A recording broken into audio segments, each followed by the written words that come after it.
Welcome to Sweet Life Beat Life. We hope this video helps. In this video, I will explain how to play Arms of Mary on guitar. We will begin by identifying the core chords that form the foundation of this classic tune.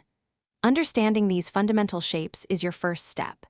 Then, we will explore a simple yet effective strumming pattern to bring the rhythm to life. Finally, I will guide you through connecting these elements for a smooth performance. The primary chords you will need are G major, C major, D major, and E minor.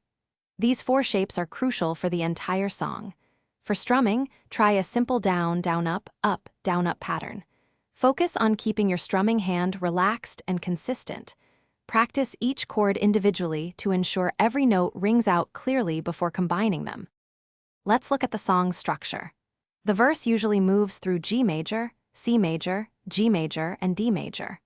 The chorus then shifts to C major, G major, D major, and back to G major. Listen closely to the original recording to internalize the timing and feel of these changes. Smooth transitions between these chord groups are key to a great sound.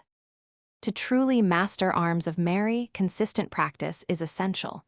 Begin by playing the chord changes very slowly, ensuring accuracy. Gradually increase your tempo as you gain confidence. Using a metronome will significantly improve your rhythm and timing. Remember to listen to the original track, often to capture the song's unique feel and subtle nuances. Keep practicing. Thanks for watching.